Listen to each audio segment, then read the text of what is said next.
Mesdames et messieurs, chers collègues, chers amis, bonsoir. Ravi de pouvoir vous parler ce soir de la seule chose que je connaisse à peu près, c'est-à-dire la diplomatie, pour l'avoir exercée pendant 35 années.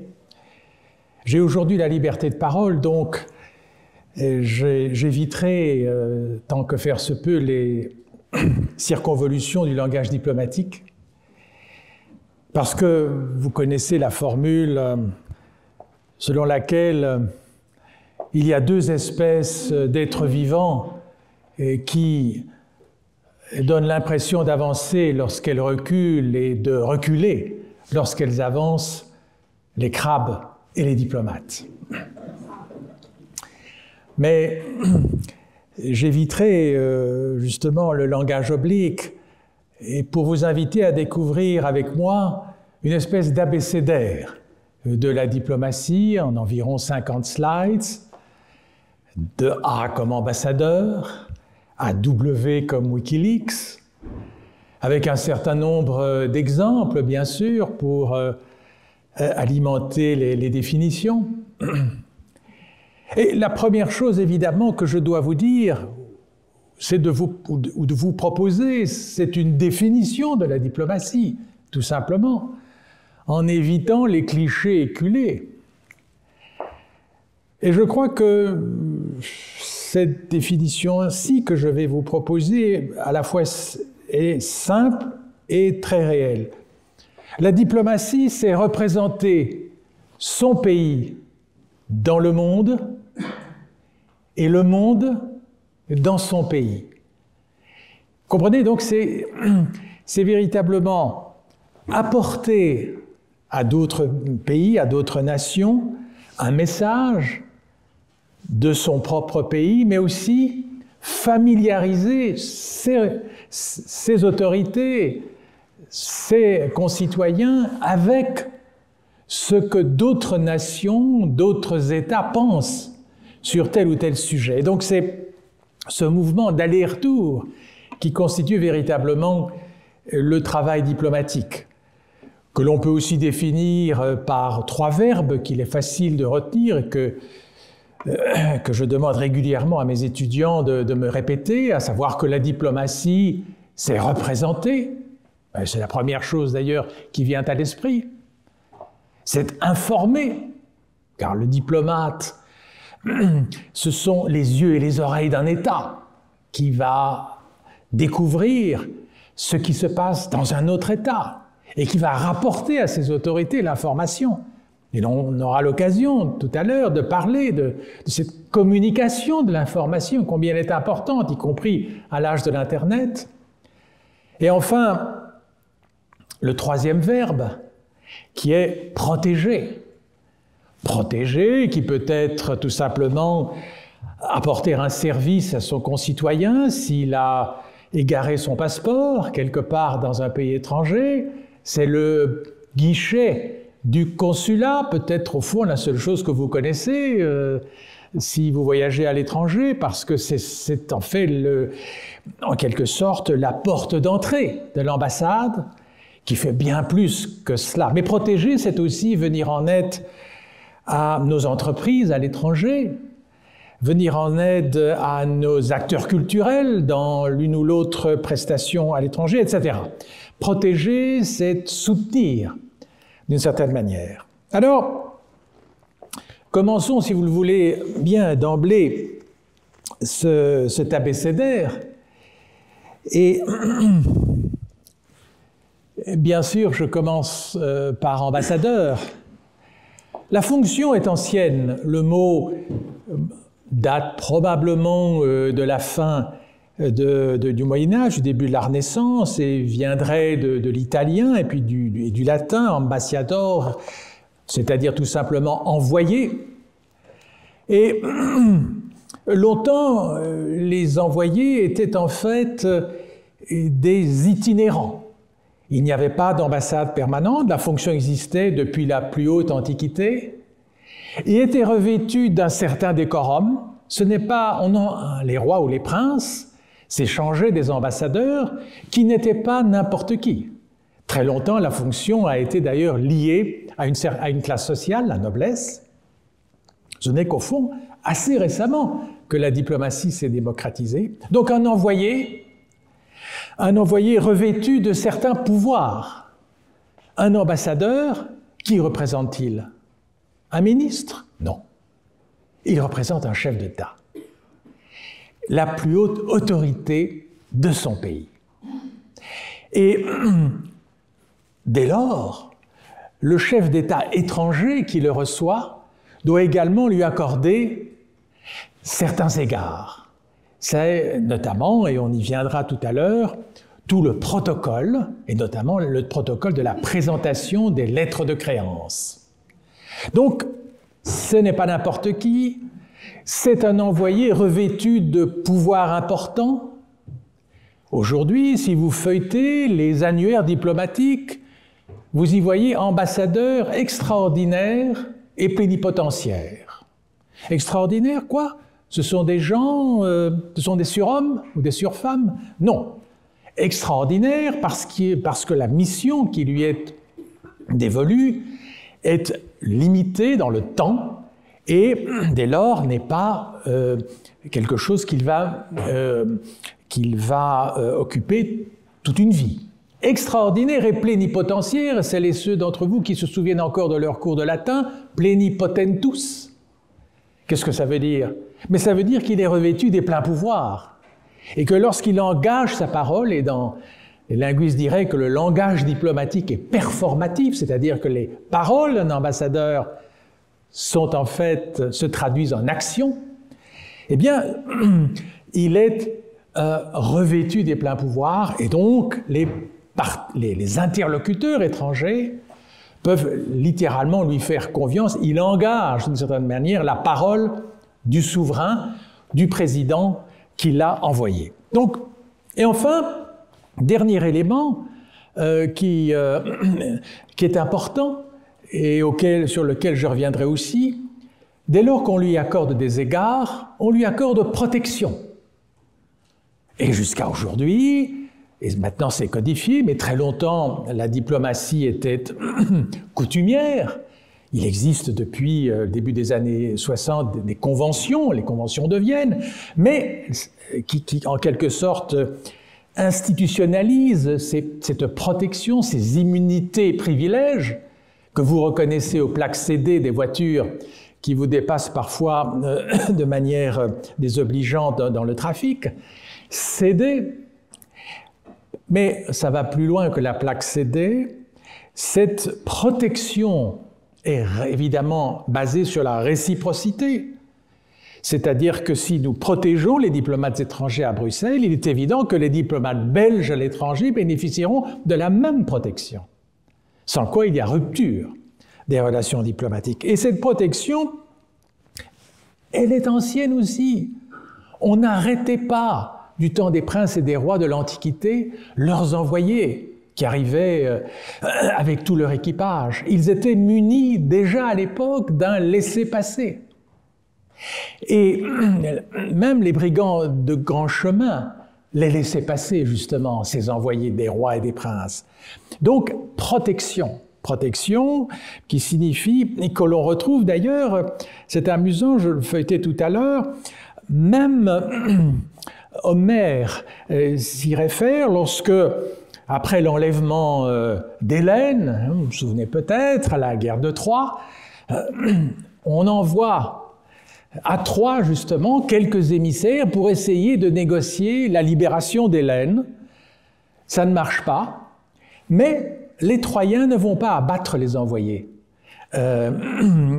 d'Ulysse. Et c'est d'une certaine manière, déjà donc, dans les récits anciens, on avait conçu que les envoyés sont revêtus, sont protégés et doivent être respectés. Donc, j'ai été un peu long, mais c'est parce que cette fonction, elle est ancienne, elle est complexe et elle s'est complexifiée à mesure que les relations internationales se développaient. Parce qu'à partir du XVIe siècle, on va évidemment commencer à organiser une diplomatie non plus itinérante, mais une diplomatie littéralement des postes diplomatiques donc établis dans un certain nombre de capitales, et ce sera d'abord dans le pourtour méditerranéen ou dans quelques grandes capitales européennes jusqu'à Constantinople.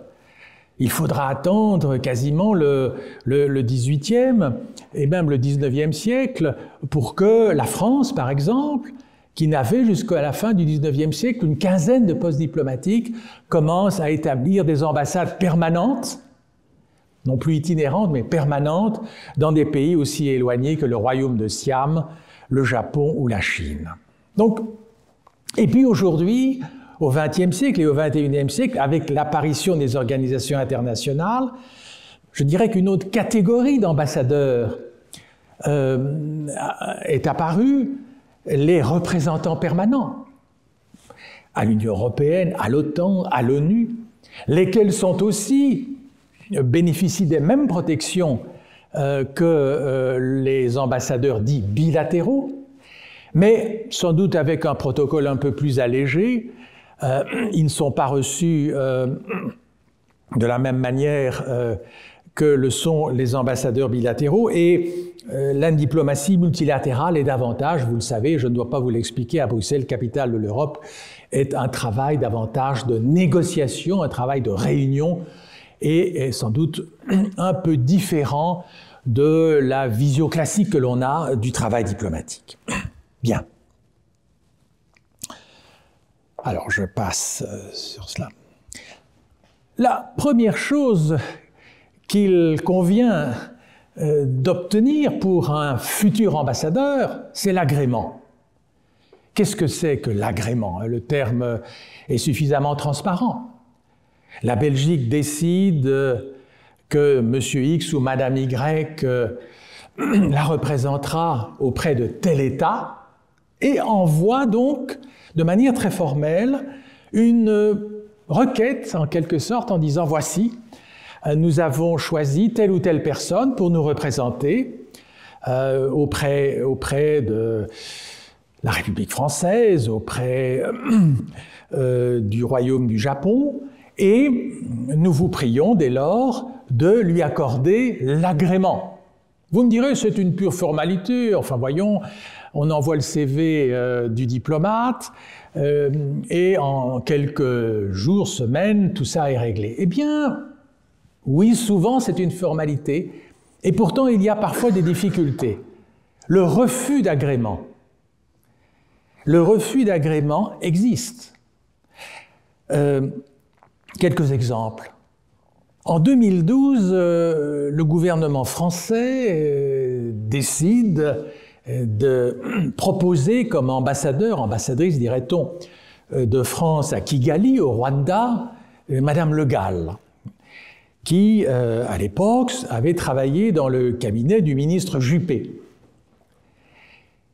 Refus d'agrément des autorités rwandaises. Stupéfaction à Paris, au Quai d'Orsay. Mais donc, pourquoi? Qu'a fait Madame Le Gall pour que les autorités rwandaises refusent de lui accorder un agrément? Eh bien parce que du côté du Rwanda, on avait estimé qu'elle avait été très proche effectivement d'Alain Juppé, qu'Alain Juppé avait eu, selon les vues de Kigali, une position discutable sur les responsabilités de génocide.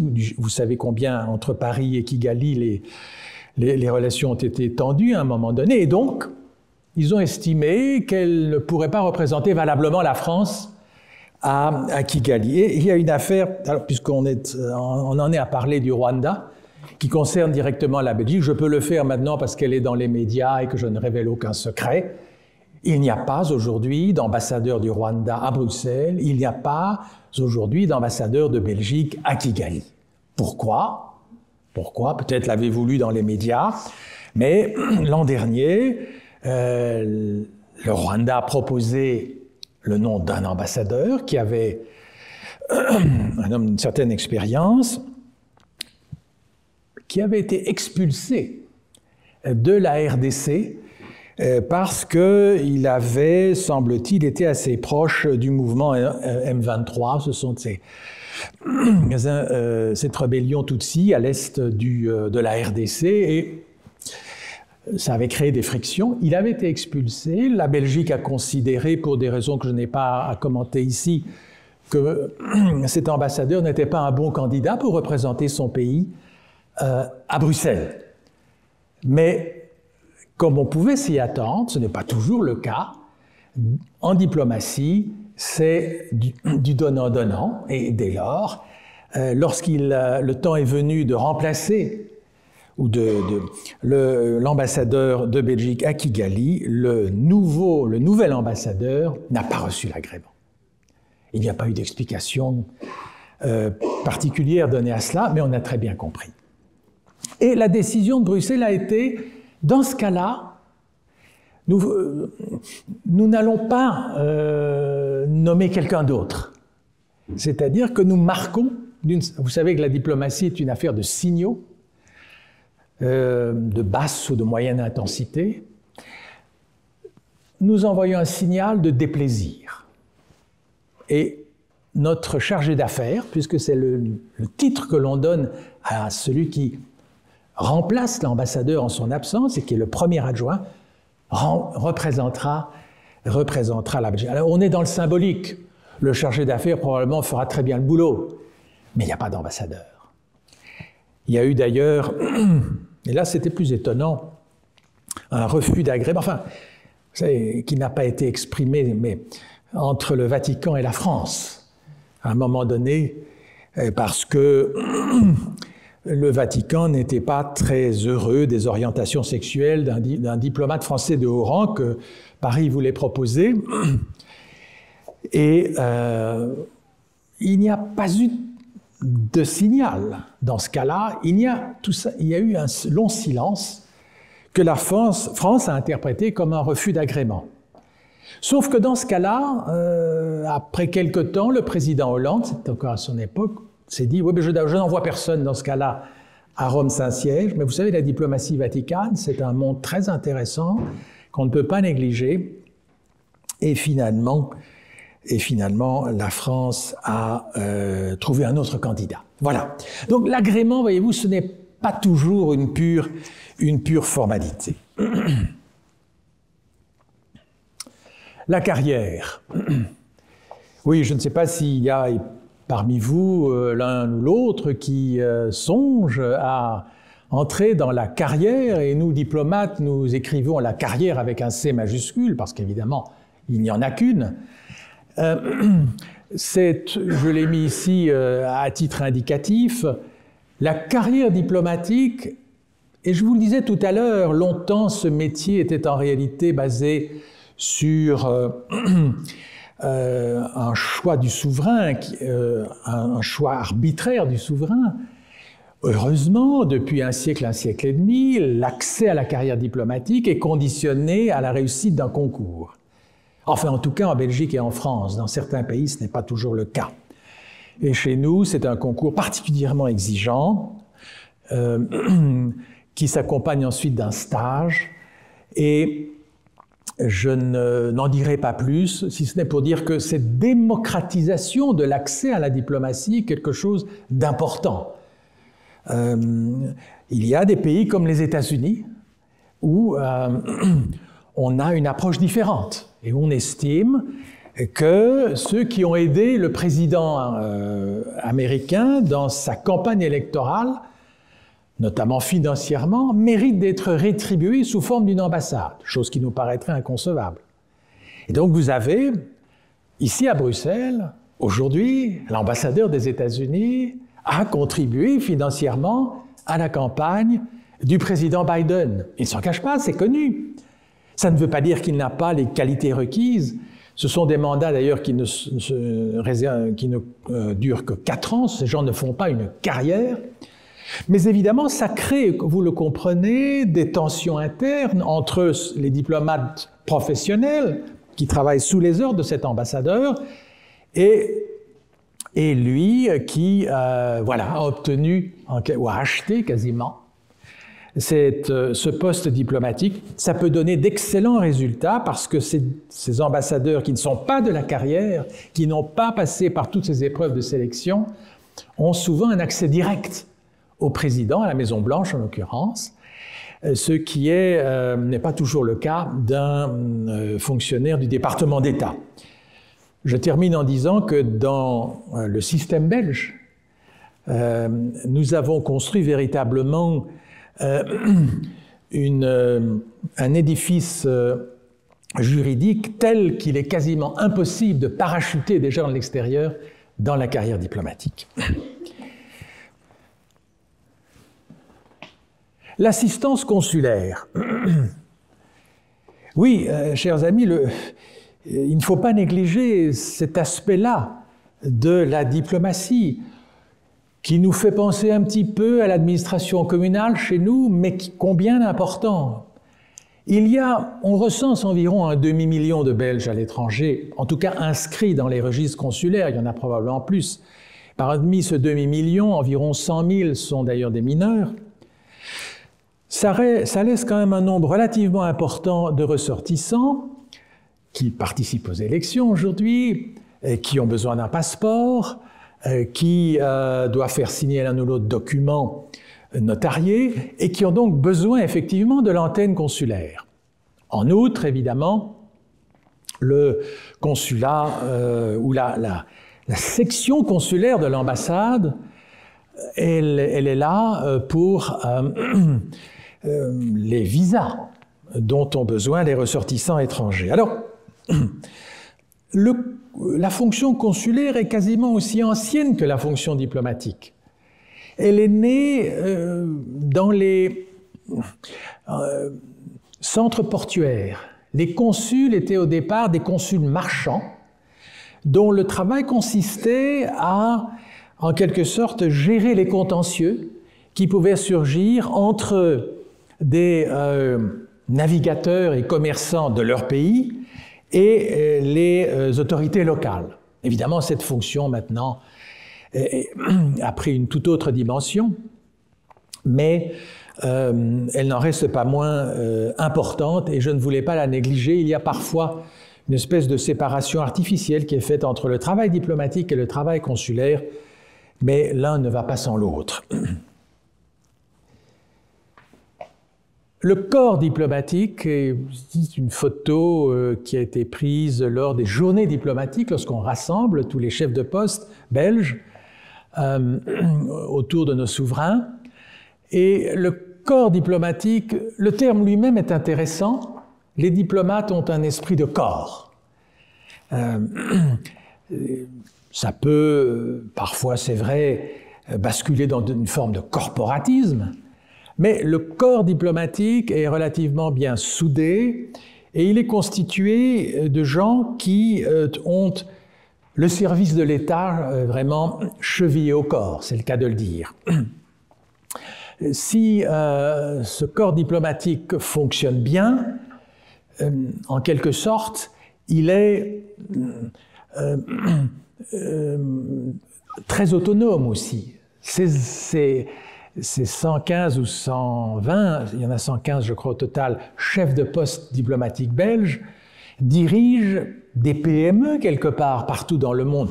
Des grosses PME comme à Kinshasa ou à Belgo-Europe, des petites PME comme à Islamabad ou à Lima, mais ce sont donc des gens qui sont par définition loin de la capitale, sur lesquels pèsent quand même des responsabilités importantes, qui sont aidés par du personnel local.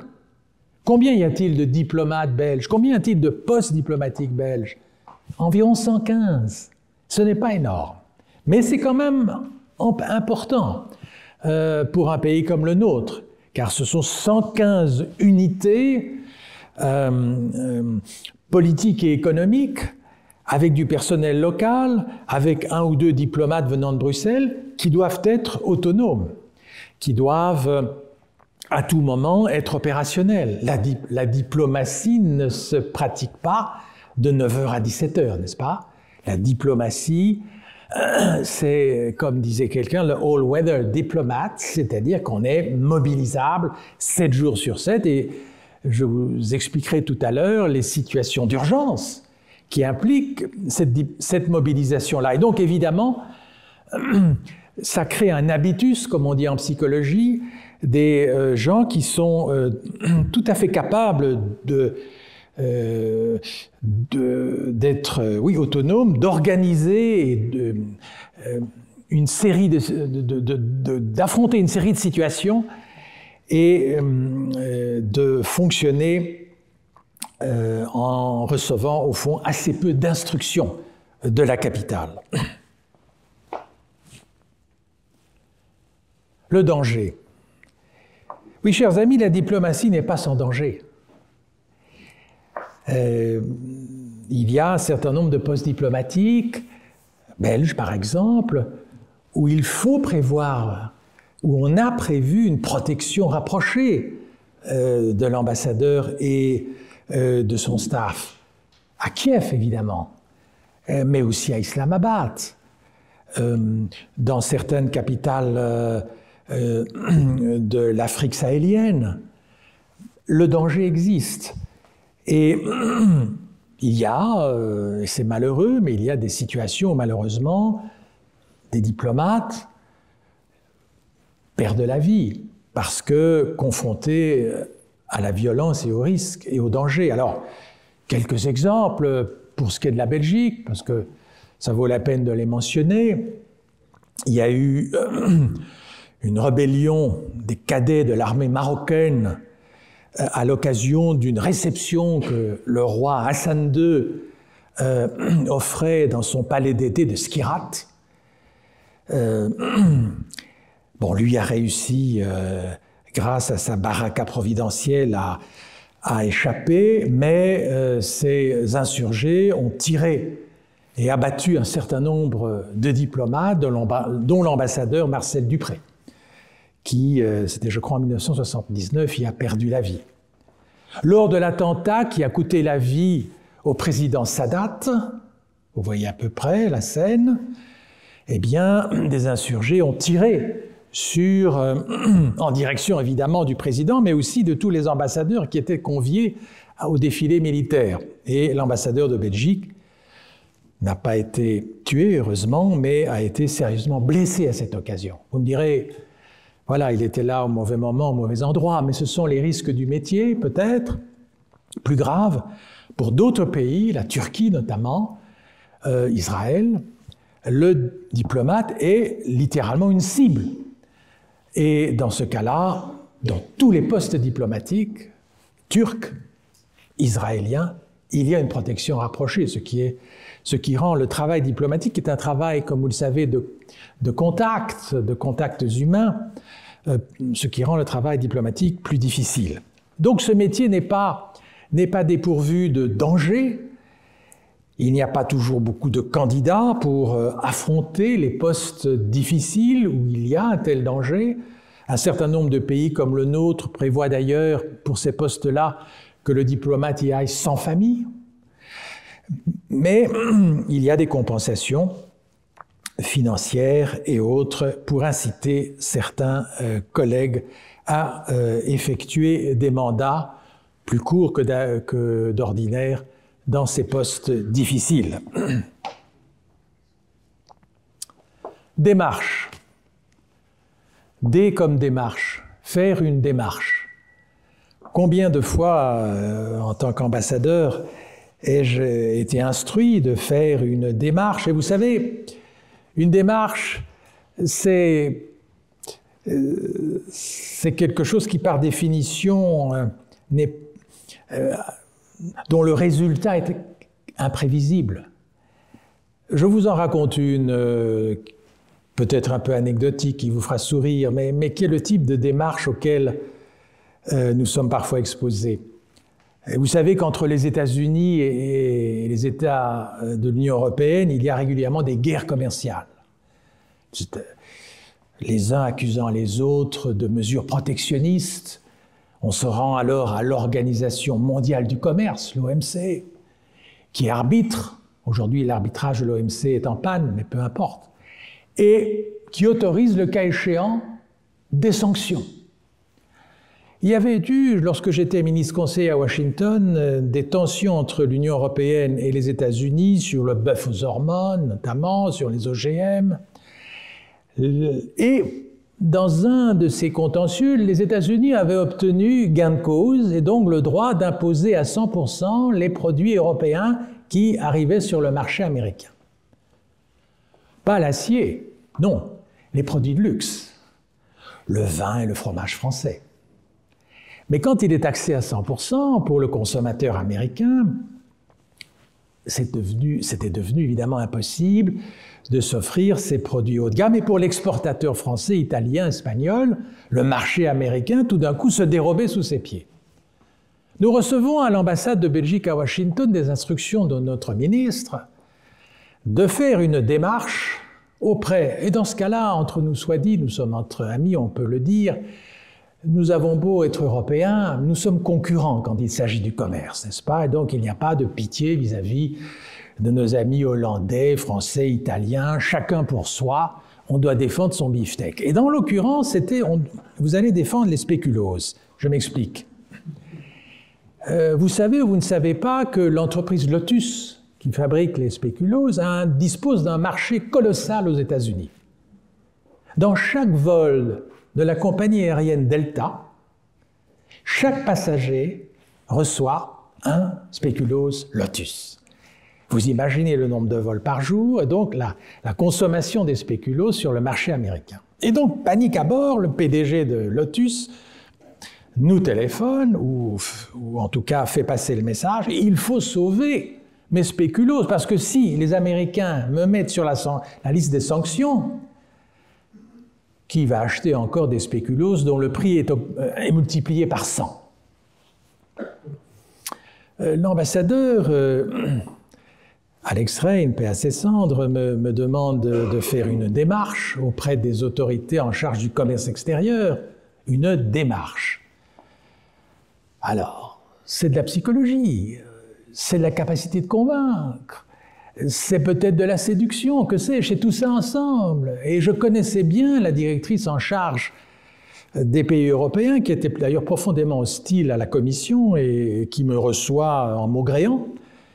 Et je lui ai dit, chère madame ou chère amie, la petite Belgique, the Battle of the Bulge, la bataille des Ardennes, l'aide que votre pays a apportée à la Belgique durant la Première Guerre mondiale, l'amitié indéfectible entre nos deux nations, nos excellents produits culinaires. Vous n'allez pas mettre les spéculoos Lotus sur la liste. Elle m'écoute sans beaucoup réagir et j'ai fait ma démarche. J'écris mon télégramme, enfin mon mail. Le ministre du Commerce extérieur à l'époque était Elio Di Rupo. Et le lendemain ou le surlendemain, l'USTR annonce la publication de la liste des produits européens qui feront l'objet d'une sanction, c'est-à-dire de droits prohibitifs. J'y vais comme un étudiant se rendrait pour voir les résultats de ses examens. Miracle! Les Lotus n'y sont pas. Les spéculoos ont échappé aux sanctions. L'ambassadeur et moi-même bondissons de joie. Le ministre Elio Di Rupo nous téléphone. Quelle ambassade! Vous avez été d'une efficacité remarquable.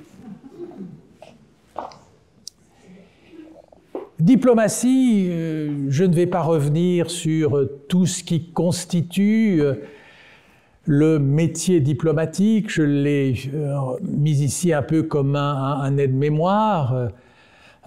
Entre les négociations, les médiations, les débats, les accords, les droits de l'homme, important pour la diplomatie belge. Le panorama est vaste. La diplomatie multilatérale est davantage axée sur la négociation, qui est d'ailleurs le thème d'un livre que j'ai écrit sur ce sujet, La négociation diplomatique internationale, publié l'année dernière chez Larcier. La médiation, qui est le sujet de mon prochain livre, qui paraîtra dans l'Académie en poche dans quelques semaines, sont des thèmes importants du travail diplomatique, mais davantage axés, comme je vous le disais, sur le multilatéralisme. Passons, si vous le voulez bien, pour en venir à la diplomatie économique, qui est particulièrement importante pour la Belgique. 6 ou 7 travailleurs belges sur 10 exercent dans des professions qui sont tournées vers l'exportation. Notre pays, petit par la superficie, a besoin d'exporter et les ambassades sont des relais importants, même aujourd'hui où l'on a régionalisé le commerce extérieur, mais en général, le travail avec les représentants, que je salue d'ailleurs s'ils sont ici, de l'AWEX ou du FIT ou de Hub Brussels, le travail est mené très souvent en très bonne entente pour favoriser en quelque sorte l'exportation de nos produits. Mais la diplomatie économique, ce n'est pas seulement de la promotion commerciale, c'est aussi aider un exportateur confronté à un litige dans le pays dans lequel il se trouve. C'est aussi organiser des missions commerciales au plus haut niveau, quand il s'agit des missions princières, au niveau des entités régionales également. C'est l'attraction des investissements, avec tout le respect que j'ai pour les entités fédérées, mais d'une certaine manière, à un moment donné, les autorités du pays d'accueil vont se tourner vers l'ambassade pour s'assurer que, effectivement, les conditions qui sont proposées pour un investissement étranger seront bien honorées. En quelque sorte, l'ambassade va renforcer la crédibilité de la stratégie d'attraction des investissements qui est bien sûr de la compétence des régions. Pour toutes ces raisons, le diplomate belge, français, américain, je crois qu'on peut le dire de beaucoup de diplomates, a aussi une casquette économique. Et il est bien évolué le temps où les diplomates ne s'occupaient que des causes soi-disant nobles, c'est-à-dire de la pure politique.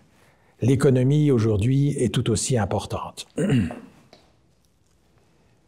Et donc j'ai voulu ici vous donner l'exemple d'une mission princière où vous voyez que les entités fédérées sont représentées, la coordination se faisant, j'ai pris l'exemple belge, par l'Agence du commerce extérieur. Le fait d'avoir un membre de la famille royale pour mener une mission comme celle-là, j'ai pu, aux côtés de la princesse Astrid, mener une mission princière dans l'ouest du Canada, ouvre des portes. Il n'y a rien à faire, on est, surtout quand on va dans un pays qui est une république, attaché quelque part au glamour que peut apporter la présence d'une princesse, surtout de la qualité de la princesse Astrid, bien évidemment, accompagnée de ministres, accompagnée des opérateurs économiques et avec le soutien de l'ambassade. Écrivain, diplomate, chers amis, parce que nous arrivons à la lettre E, et je ne pouvais pas m'empêcher, ici c'est Romain Gary, de le mentionner parce qu'il y a eu, c'est surtout en France, une tradition de quelques très grandes plumes au Quai d'Orsay. On disait parfois le Quai des plumes, n'est-ce pas? Bien sûr, il y a Paul Claudel, qui a d'ailleurs été ambassadeur à Bruxelles, et qui a pu véritablement marier, si je dis, ou combiner les deux carrières de diplomate, notamment d'ambassadeur au Japon, aux États-Unis et en Belgique, et celle d'écrivain, et là je ne dois pas vous expliquer quelle est la production littéraire de Claudel. La France a produit aussi un diplomate qui est prix Nobel de littérature. C'est peu commun. Son nom c'est Saint-John Perse. Alexis Léger de Saint-Léger, qui est un contemporain de Claudel et qui va avoir une carrière diplomatique en fait dans l'entre-deux-guerres, puis qui sera révoqué du Quai d'Orsay parce que opposé à la politique collaborationniste de Vichy, s'exilera aux États-Unis et écrira une œuvre poétique remarquable qui lui vaudra le prix Nobel de littérature en 1960. Je pourrais, évidemment, puisque j'ai la photo de Romain Gary. Romain Gary est un personnage tout à fait étonnant, romanesque, d'origine russe, qui est balte, qui va s'enrôler aux côtés des résistants durant la Seconde Guerre mondiale, qui obtiendra une voie d'accès privilégiée au Quai d'Orsay après la Seconde Guerre mondiale, et qui va effectuer une carrière relativement courte au Quai d'Orsay, mais qui va quand même le conduire au poste de consul général à Los Angeles. Mais à un moment donné, dans les exemples que je vous ai cités, mais surtout celui-ci, la production littéraire est tellement intense et la célébrité du personnage tellement grande qu'il préfère quitter la carrière diplomatique. Alors, j'ai cité ici quelques romanciers ou poètes.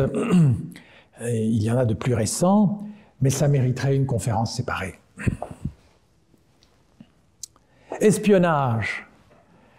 Ah, combien de fois n'ai-je entendu ce reproche ou cette critique implicite que l'on adresse aux diplomates, mais enfin, vous faites en fait de l'espionnage. Non, pas du tout.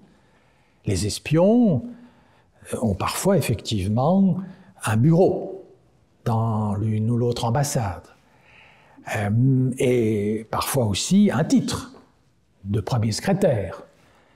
Quelques pays que je ne dois pas citer, je crois, se sont spécialisés dans ce type de situation, où ce sont des pseudo-diplomates et des vrais espions. Ce n'est pas le cas de la Belgique. L'espionnage, néanmoins, n'est pas inintéressant, dans la mesure où la diplomatie, je vous l'ai dit tout à l'heure, est basée sur l'information. Alors, le diplomate ne va chercher que de l'information, en quelque sorte autorisée. Mais dans ses contacts bilatéraux, dans les confidences éventuellement que l'un ou l'autre lui font, mais il ne va pas espionner. En revanche, il ne refusera pas de jeter un coup d'œil sur le rapport que tel ou tel agent des services de renseignement français aura produit suite à des contacts que cet agent aura eus avec ce qu'on appelle des aimables correspondants. C'est donc, et depuis le secret du roi qui date de l'époque de Louis XIV, c'est une vieille tradition que, en quelque sorte, d'utiliser les ambassades comme un lieu où l'on peut héberger les diplomates, mais évidemment, les espions, pardon.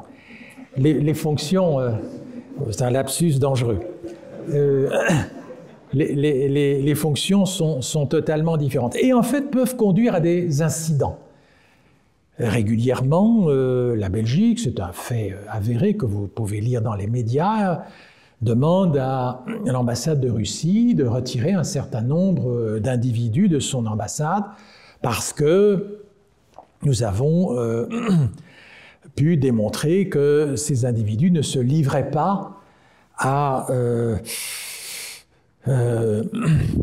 aux fonctions auxquelles ils doivent normalement se livrer en fonction de ce qui est prévu sur la liste diplomatique et qu'ils infiltrent certains milieux, font du renseignement. Et s'ils sont détectés, eh bien, l'État d'accueil, l'État qui leur a donné, parce que ces espions, en étant des diplomates, des pseudo-diplomates, bénéficient des immunités, on ne peut pas les arrêter. Donc, ces diplomates, ces pseudo-diplomates, la seule chose qu'on peut faire, c'est de les renvoyer chez eux. Et cela se fait couramment. Exclure.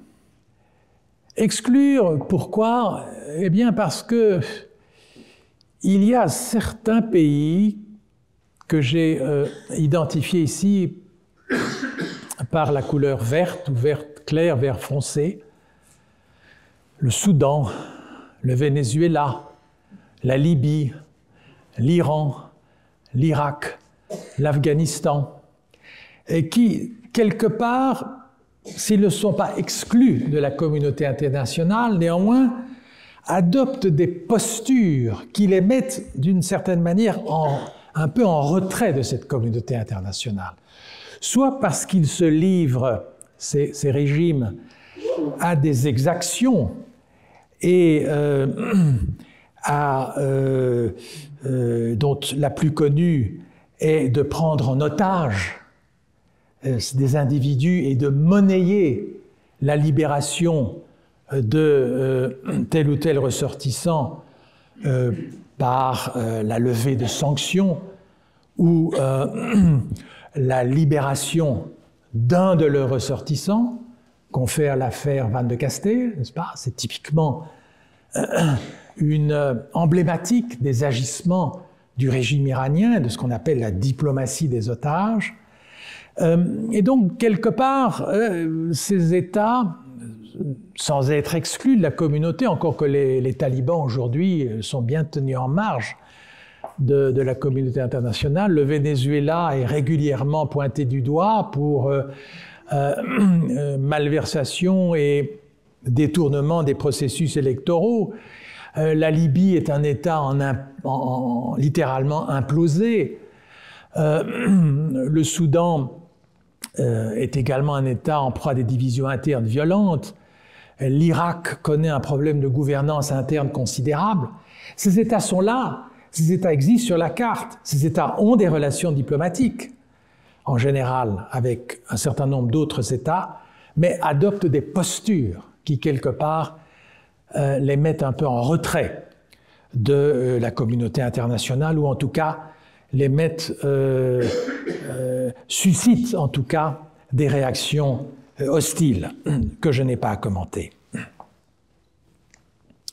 Femmes et diplomatie, très longtemps les femmes ont été exclues de la diplomatie.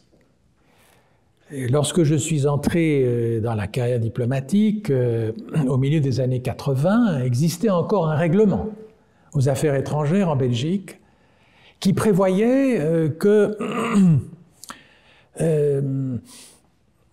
la plupart des femmes qui partaient en poste et qui étaient éventuellement nommées chefs de poste, elles étaient très peu nombreuses, devaient rester célibataires.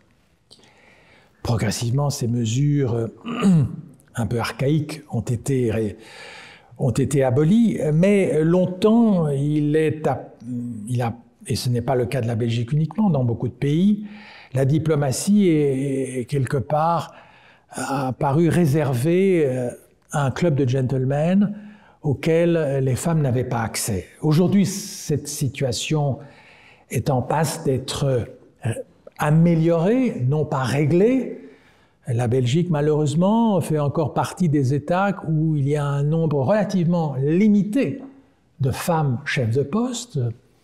Ça tourne environ autour de 16-18% du total des chefs de poste, ce n'est pas assez. Les pays nordiques, par exemple, ont établi une égalité parfaite entre les femmes et les hommes. Mais donc il y a du chemin à faire, mais le recrutement aujourd'hui est entièrement ouvert, bien sûr, et il est agréable de constater que des jeunes femmes se lancent dans cette carrière, sachant parfois qu'il existe encore des préjugés à ce sujet. Alors, il est important aussi, et je le dis en toute honnêteté, que l'attribution des postes diplomatiques, dans un souci d'équilibre, prenne en compte également les qualités professionnelles des uns et des autres. Il serait un peu étonnant d'établir des quotas et de réserver certains postes d'ambassadeurs uniquement à des femmes. En tout cas, ce n'est pas la politique que l'on suit chez nous aux affaires étrangères.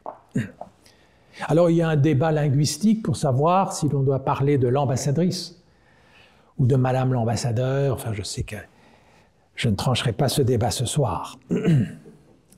Fête nationale, F comme fête nationale, parce que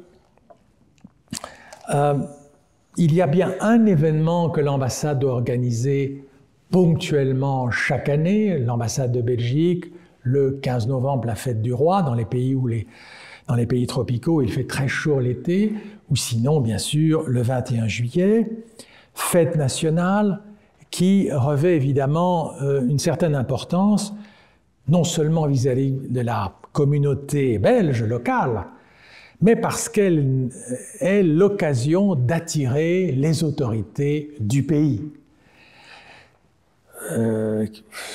D'un pays à l'autre, cela peut varier, mais évidemment, plus la résidence est somptueuse, plus les mets qui sont offerts sont alléchants, et plus, sans doute, il y aura de convives. J'ai, dans mon dictionnaire de la diplomatie, repris ici une longue citation de Huguette Pérol. Huguette Pérol était épouse de l'ambassadeur de France à Rome. L'ambassade de France à Rome est la plus belle ambassade au monde. Hein. C'est extraordinaire. C'est un vrai palais. Et elle décrit un 14 juillet à la résidence. Tout est prêt pour ce 14 juillet, placé sous le signe du bicentenaire. Location du matériel, décoration florale. Le soir, première réception pour les personnalités étrangères et nos collègues ambassadeurs. 3 heures de défilé ininterrompu. Parmi les invités, la princesse royale afghane, représentant le roi son père, c'était il y a quelques années, le président du Parti communiste, le président du Sénat, le président de l'OLP, l'ambassadeur d'Iran qui me laisse la main dans le vide, sans doute pour ne pas faire de péché, des personnalités inconnues qui m'appellent « Excellence ». C'est ce côté un peu décrié des mondanités, c'est vrai. Elles existent, elles sont importantes, on associe souvent cela à une marque de chocolat, mais il n'en reste pas moins que ces mondanités sont utiles. Elles permettent de créer du lien social et finalement de récolter des informations. Je cite à nouveau Huguette Pérol, décrivant un bal masqué au Palais Farnèse, l'ambassade de France à Rome. Grand bal masqué sur le thème de l'or, organisé au Palais Farnèse par l'Association des Français de Rome. Des nappes jaunes, jaunes d'or, des chandeliers d'argent, 1000 décorations de feuilles et de fruits, et l'ambiance des soirs de réception. 2 orchestres pour l'apéritif en musique et un dîner servi de 400 couverts. Le menu est somptueux. Langoustes, jambon de Parme, rôti de veau aux pistaches, faisan, millefeuilles, beignets de carnaval.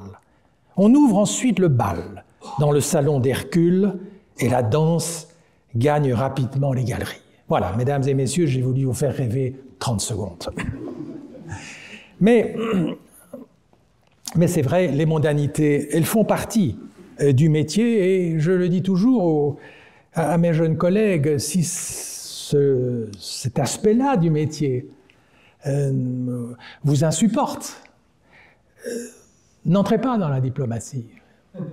Parce que vous verrez, une fois que vous serez dans le métier, le nombre de réceptions auxquelles vous serez invité et que vous donnerez également, au fur et à mesure, des postes que vous occuperez. Ce n'est pas pure futilité. Bien, mais passons. Le français. Oui, en tant que francophone, je devais quand même parler du français. Ne dit-on pas, ou ne disait-on pas plutôt, que le français c'est la langue de la diplomatie? Et c'est vrai qu'au XVIIIe et au XIXe, largement, la plupart des traités étaient écrits en français. Comment se fait-il alors qu'on a basculé vers l'anglais comme langue internationale des négociations internationales? Ça s'est passé à la conférence de Versailles, en 1919, avec le président Wilson. Les Américains sont arrivés et on dit « mais il n'est pas question qu'on négocie un traité de paix avec les Allemands en français ». et ont imposé l'utilisation, l'usage de l'anglais. Il n'en reste pas moins que cette langue est parlée par 320 millions de locuteurs, qu'elle est la 5e langue internationale au monde, qu'elle est la langue de travail au sein des instances européennes et une des 5 langues de travail de l'ONU, qu'elle est portée aussi par un lobby puissant de l'Organisation internationale de la francophonie, que d'ailleurs dans quelques semaines à Paris se tiendra un sommet de la francophonie. Et dès lors, je suis de ceux qui se sont mobilisés pour la défense du français dans les enceintes multilatérales, même si tous mes interlocuteurs n'étaient pas toujours à même de me comprendre, mais aujourd'hui il y a Google Translate et donc il n'y a plus d'excuses. Le français a une précision, en fait, que l'anglais n'a pas toujours. Et puisqu'on en est à parler de la langue française et que nous sommes francophones ici, je voudrais quand même citer 2 exemples, parce que on se moque parfois de notre belle langue. Un exemple que je cite souvent à mes étudiants, qui est la fameuse résolution 242 de l'ONU sur le Moyen-Orient. On est au lendemain de la guerre des 6 jours, hein, et les fameux territoires occupés. En anglais, occupied territories. Occupied territories. Il y a une ambiguïté. C'est tous les territoires occupés ou c'est des territoires occupés? Cette ambiguïté, elle va être utilisée dans la mesure où l'imprécision de l'anglais ouvre la porte à toutes les interprétations. Les Israéliens pouvaient donc dire, mais nous allons nous retirer de territoires occupés, pas de tous les territoires, n'est-ce pas? Oui. Et puisqu'on en est à parler du Moyen-Orient, de Palestine, Israël, et ça vous fera sourire, vous savez que longtemps, dans la charte de l'OLP, il y avait l'article 1 qui prévoyait la disparition d'Israël. Et puis bon, il y a eu les accords de Camp David, et voilà que Yasser Arafat arrive à Paris pour une conférence internationale, et il est aux côtés de Roland Dumas, grand ministre français des Affaires étrangères, et il y a une conférence de presse, les journalistes demandent, Monsieur Arafat, lui demande en anglais, est-ce que l'article 1 prévoit toujours dans votre charte la disparition d'Israël? Et Roland Dumas lui glisse alors à l'oreille un mot qui est intraduisible en anglais, caduc. Et Yasser Arafat va dire, eh bien, non. L'article 1 de la charte de l'OLP, il est caduc. Et ça passera et ce sera accepté. Il avait trouvé le mot français qui n'existe pas en anglais. Bien. Alors, guerre. Ouais, vous allez me demander, mais pourquoi vous parlez de la guerre alors que la guerre, par définition, est le contraire de la diplomatie, n'est-ce pas? Quand 2 pays sont en guerre, normalement, ils n'ont plus de relations diplomatiques. Encore que, souvent, ils se contentent de geler leurs relations diplomatiques, mais pas de les rompre. L'Iran et l'Irak ont été en guerre pendant 8 ans et on était tout étonnés de voir qu'ils avaient toujours maintenu un canal de communication. Je suis persuadé qu'entre Kiev et Moscou existe également un canal diplomatique, parfois via une tierce partie, parfois directement. La guerre n'est pas nécessairement le contraire de la diplomatie. Il y a une diplomatie de guerre. On doit négocier un cessez-le-feu, par exemple. Avec peine, c'est compliqué, on le voit aujourd'hui à Gaza. Il y a donc des pourparlers, des tentatives pour faire cesser un conflit, et ça, c'est de la diplomatie. Mais évidemment, la guerre signifie quand même, pour les ressortissants du pays en guerre, l'évacuation. On ne peut pas laisser nos ressortissants à la merci des autorités en place. Le rapatriement des ressortissants est évidemment une opération diplomatique pour le coup, et qui peut être difficile. Héros. Oui, mesdames et messieurs, il y a des diplomates qui sont des héros. Et ici, j'ai voulu mettre, bien sûr, l'éminente figure de Raoul Wallenberg, parce que cet homme qui était premier secrétaire à l'ambassade de Suède à Budapest a sauvé littéralement des dizaines de milliers de vies de juifs hongrois qui étaient destinés au camp de la mort.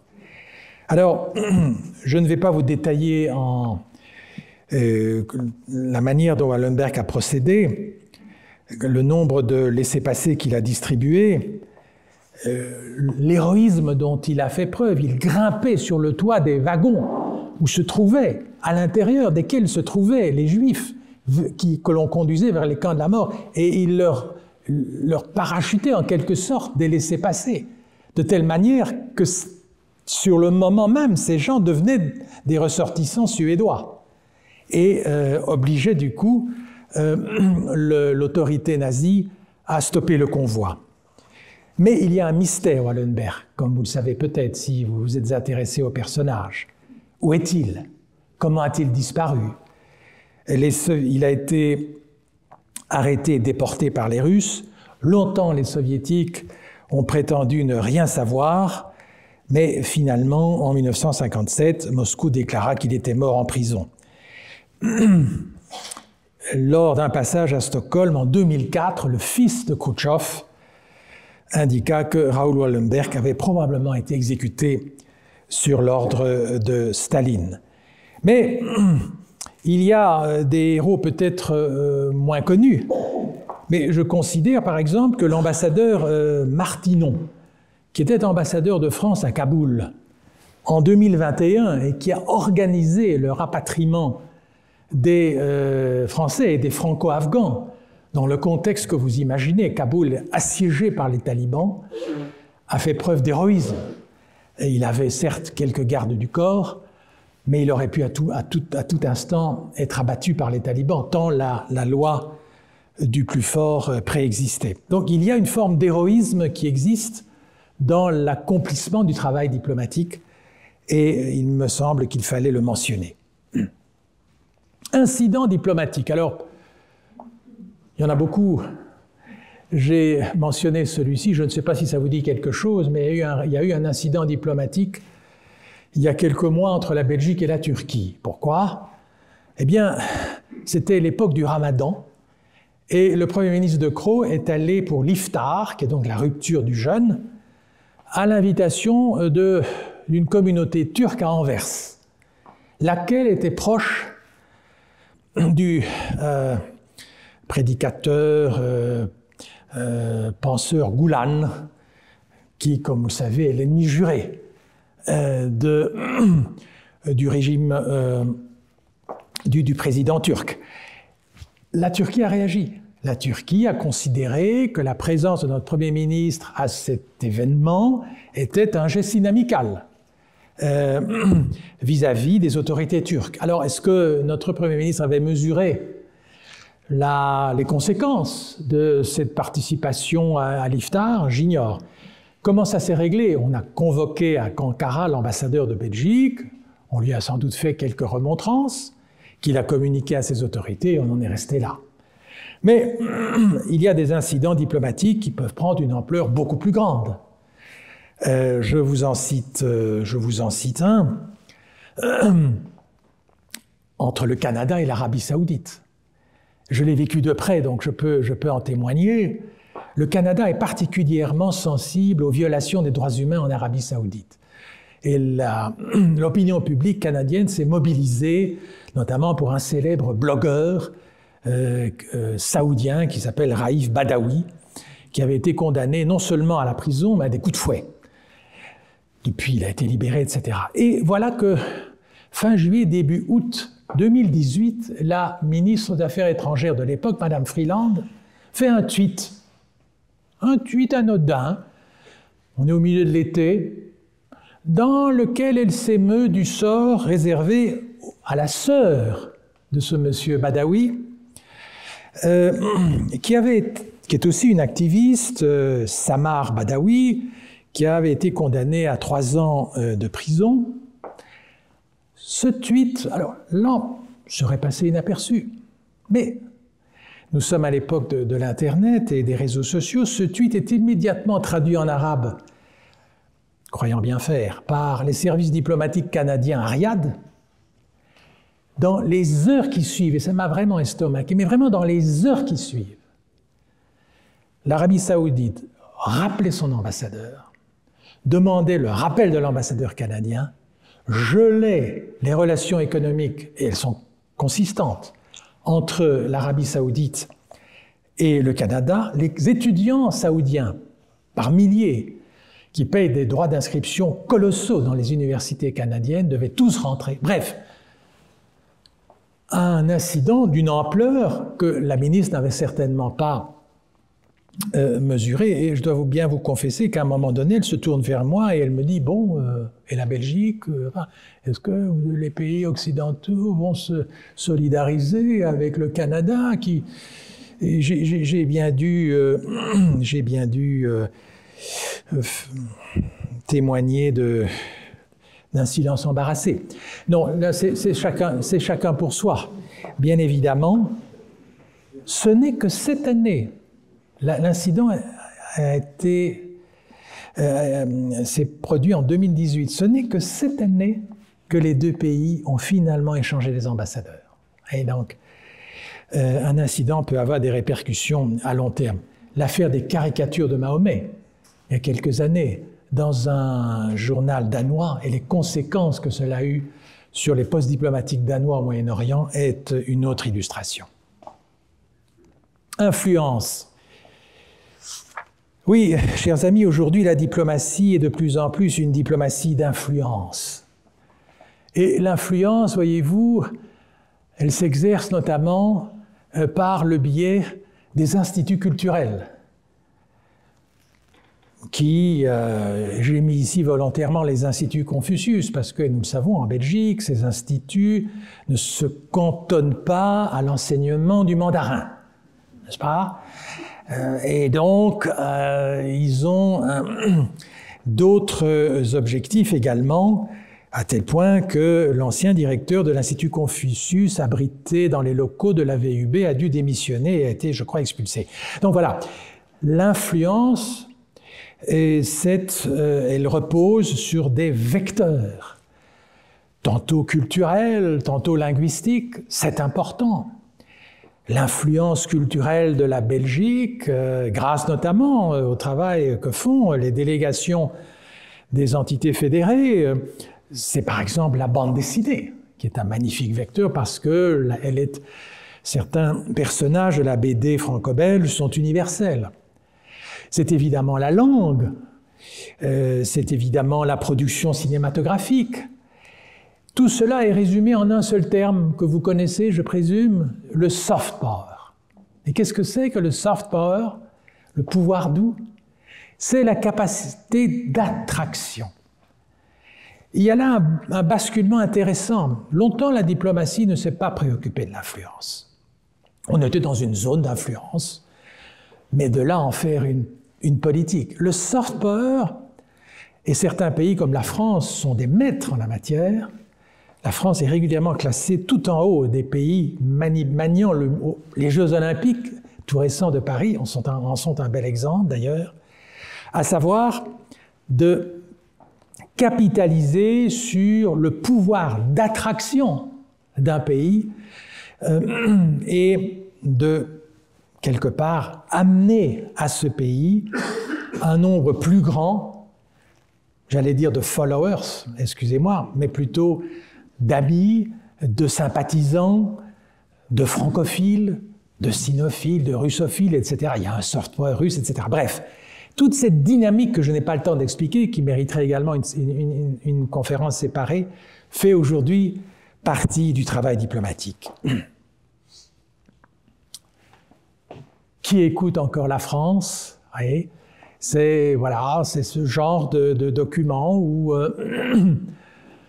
produit et intéressant d'ailleurs par les médias du Quai d'Orsay pour parler du soft power français. Inviolabilité. Oui, tout au début de ma conférence, je vous ai dit que depuis de tout temps, on avait prévu un régime particulier pour les diplomates. L'inviolabilité. Mais qu'est-ce que ça veut dire exactement?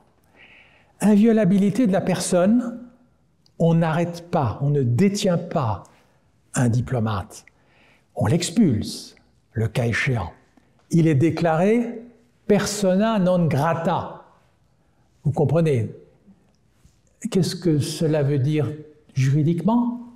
À partir du moment où l'on estime qu'un diplomate a commis une infraction grave, de l'espionnage tout à l'heure, je le mentionnais, et que bien évidemment, du fait de cette inviolabilité des immunités, il échappe à la juridiction pénale, eh bien on lui retire son immunité. C'est-à-dire qu'on lui dit, monsieur, dans 72 heures, vous ne serez plus diplomate.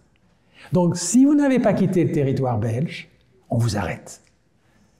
En général, ils n'attendent pas 72 heures. Ça, c'est l'immunité personnelle qui concerne aussi la famille du diplomate. Sa résidence, et pas seulement de l'ambassadeur, mais de tous ses adjoints. Il y a aussi l'inviolabilité des bâtiments diplomatiques.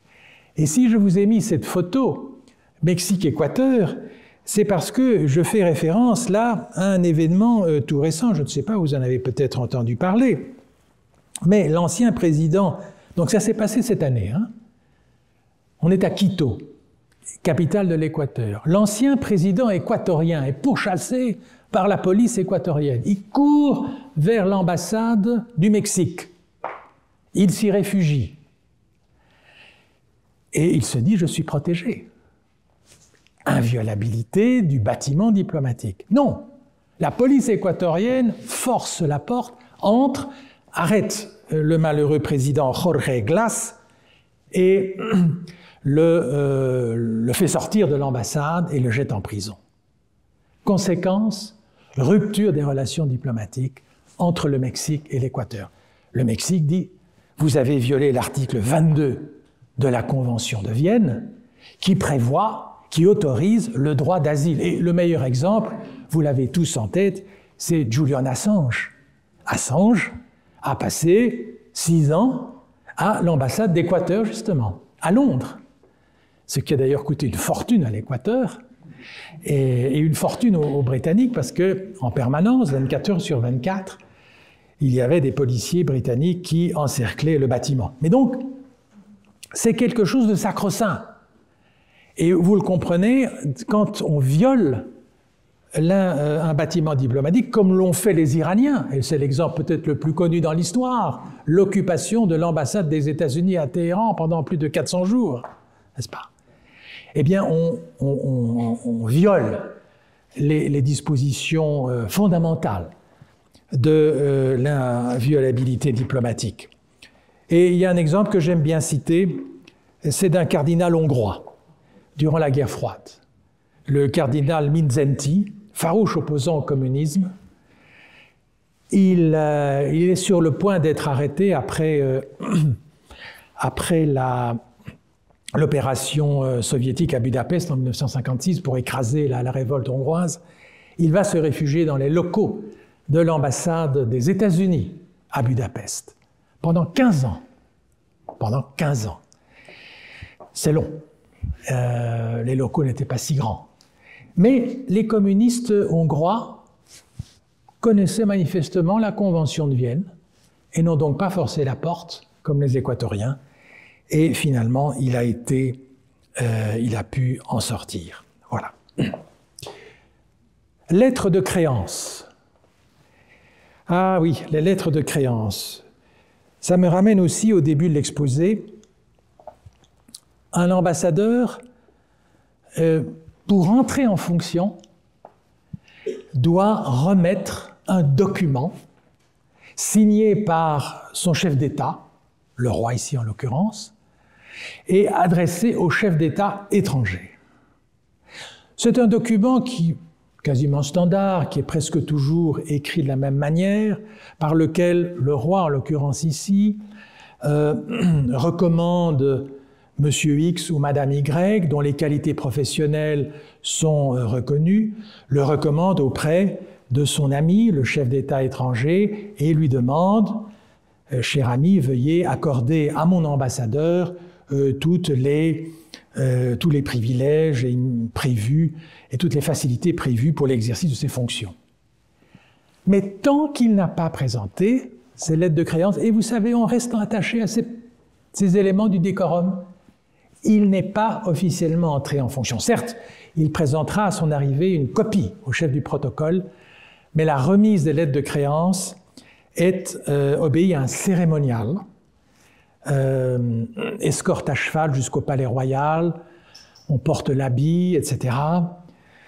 Cérémonial qui peut être assez impressionnant quand on est accrédité auprès de la cour de St. James à Londres, auprès du président de la République française avec la garde républicaine qui vous escorte au son du tambour, ou alors, ce qui est encore plus beau paraît-il, la garde, les cavaliers du Bengale qui vous escortent auprès du chef d'État indien à Delhi.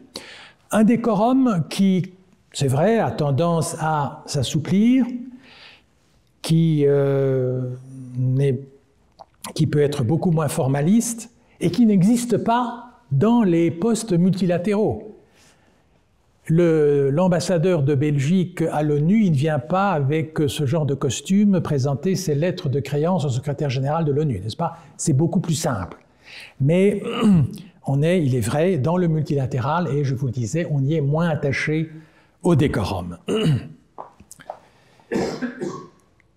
Médiation, je vous ai dit combien la médiation fait partie aujourd'hui des fonctions importantes de la diplomatie.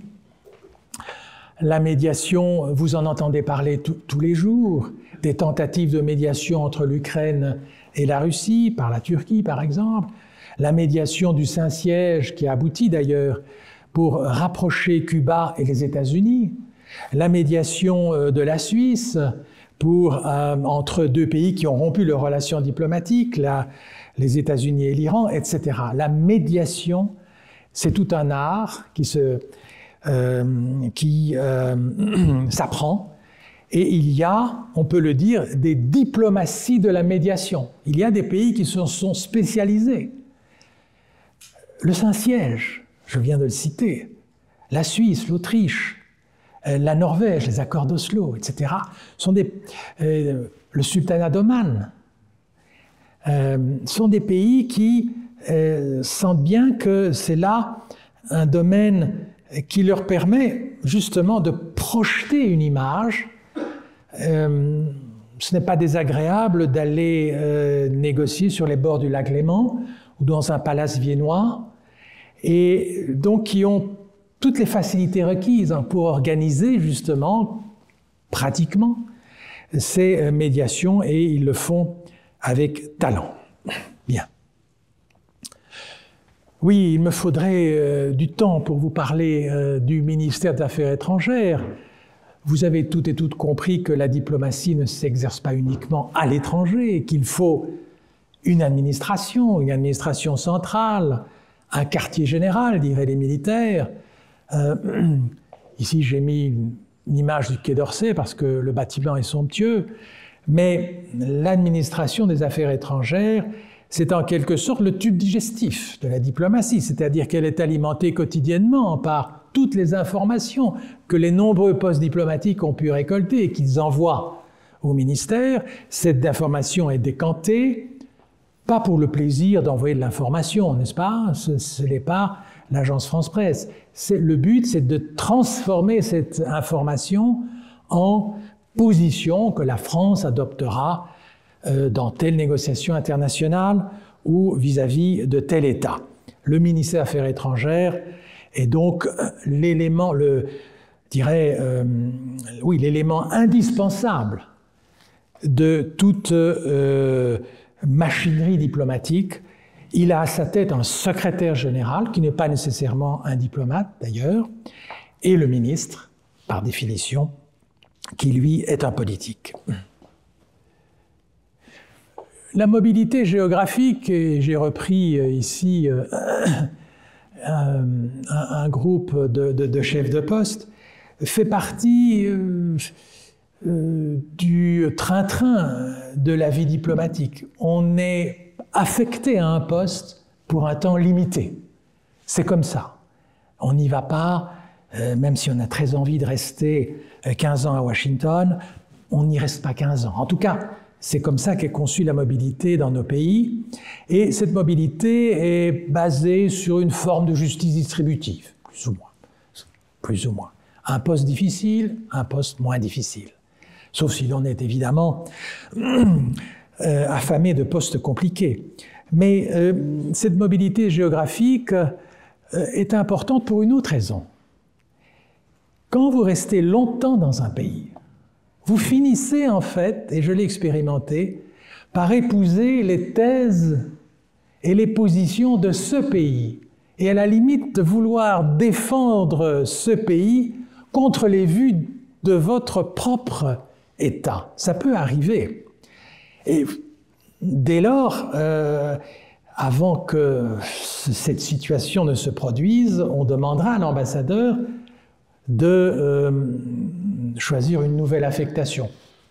Naguère, on avait une philosophie différente. On disait, mais c'est pas mal de laisser un ambassadeur 15 ans dans un pays. Il n'a que des amis. Dès qu'on a besoin de lui, il a tous les contacts.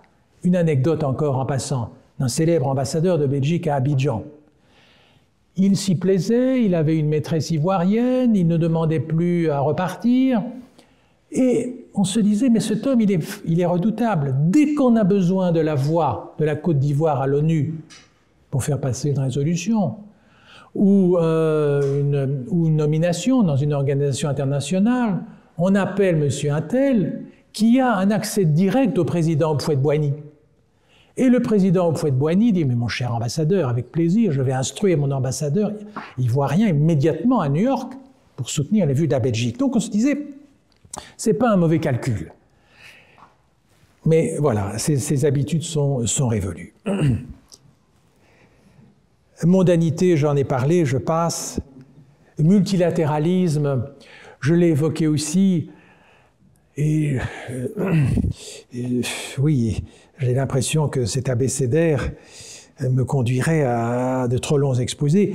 Le multilatéralisme, c'est tout le monde de la négociation multilatérale des organisations internationales. C'est un mode de vie quasiment différent du mode de vie diplomatique habituel. Pourquoi? Mais parce qu'il est calqué sur l'agenda de ces organisations. Alors, si le Conseil de sécurité, j'ai vécu ça lorsque je faisais partie de la délégation belge au Conseil de sécurité à l'ONU, a décidé de se réunir à minuit, vous y allez. Et ensuite, vous faites votre rapport à Bruxelles en tenant compte du décalage horaire. Si le sommet de l'OSCE, que j'ai vécu aussi dans tel pays, ne se termine que le 23 décembre, vous resterez jusqu'au 23 décembre et vous ferez votre rapport. Votre agenda dépend véritablement de celui, ou votre horaire, votre mode de travail, votre vie au fond, dépend de l'organisation auprès de laquelle vous êtes accrédité. Avec certains avantages, moins de mondanité, des résidences souvent moins somptueuses, peut-être une plus grande facilité dans les contacts sociaux, dans la mesure où nous sommes tous collègues autour d'une table dans une négociation, etc. Le fait aussi que lorsque vous êtes dans une organisation comme l'Union européenne, comme l'ONU, comme l'OTAN, découvrir la mentalité de votre vis-à-vis albanais, suédois ou japonais, sans devoir aller au Japon, en Albanie ou en Suède, c'est intéressant en soi et c'est toute la beauté du travail multilatéral. La négociation, j'en ai assez parlé, je crois. La diplomatie officieuse, je vais vous le dire en 2 mots ce que c'est. Le terme diplomatie, d'ailleurs, est presque un abus de langage. Mais il arrive un moment où on se dit, au fond, les diplomates ici ne peuvent plus négocier. Il faut qu'on commence avec des gens qui ne sont pas des diplomates, justement, et qui vont en quelque sorte baliser le terrain. Des profs d'UNIF, des académiques, des chercheurs.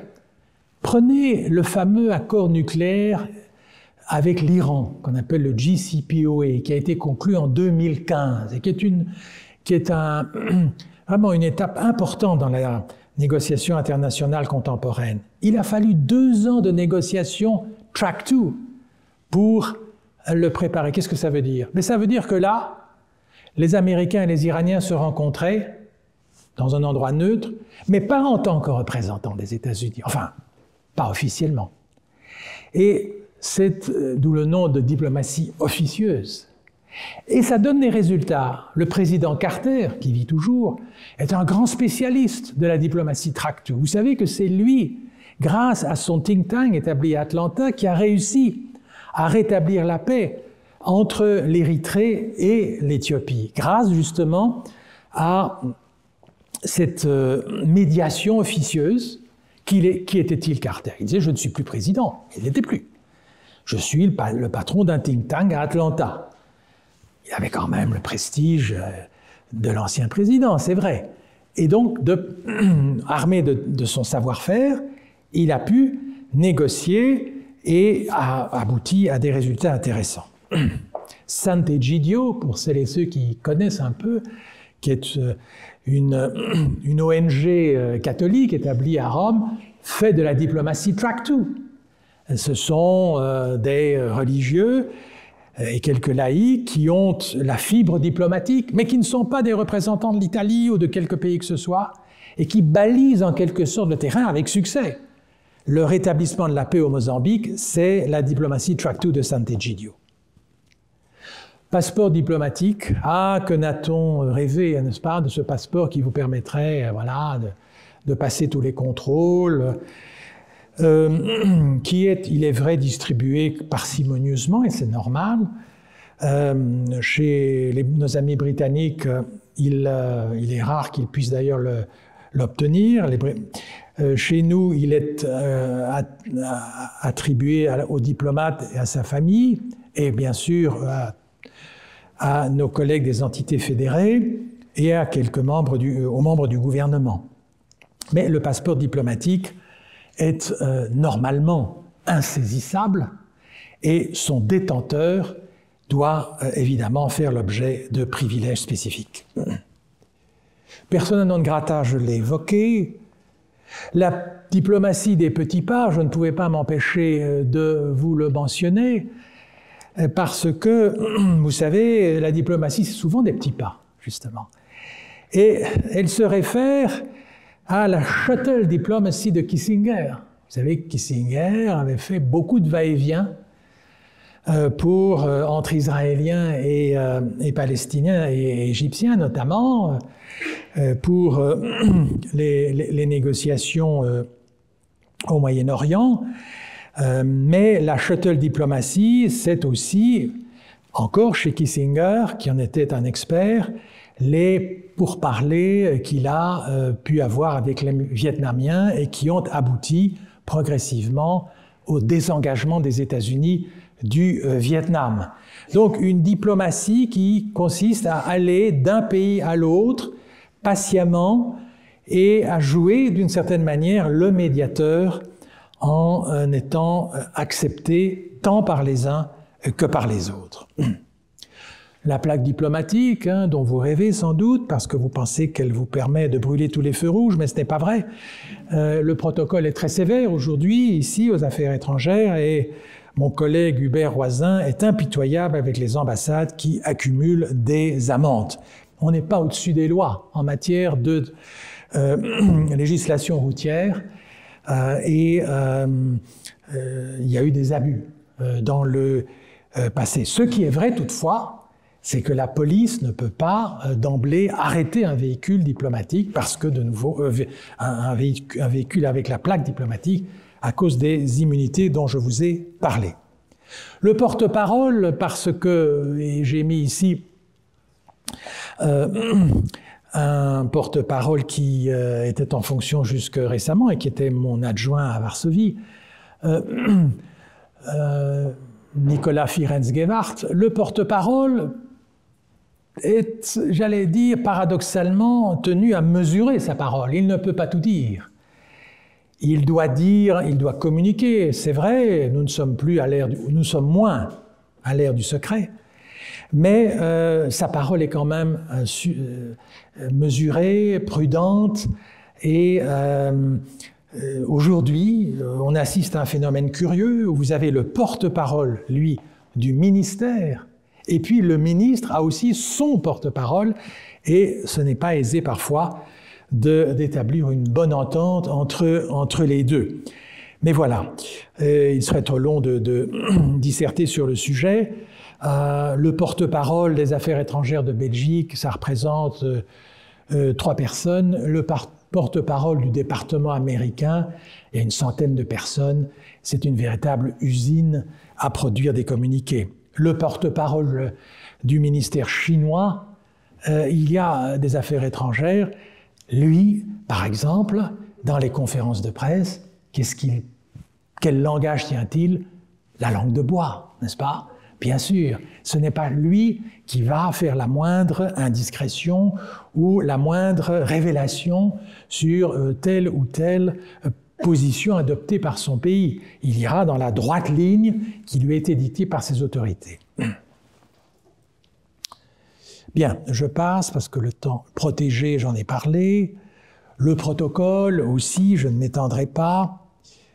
La diplomatie publique, je vous ai parlé de la diplomatie d'influence, mais la diplomatie publique est au fond une dimension nouvelle de la diplomatie, c'est-à-dire qu'aujourd'hui, les diplomates ont compris l'importance de la communication. Alors, allez voir, si ça vous intéresse, les réseaux sociaux des ambassades de Belgique, sur Instagram, les tweets des ambassadeurs, les images que l'on communique ça et là de nos ambassades sur Facebook. Est-ce qu'il faut s'en plaindre, estimer que l'on montre un peu trop de choses, que les choix ne sont pas toujours opportuns, etc.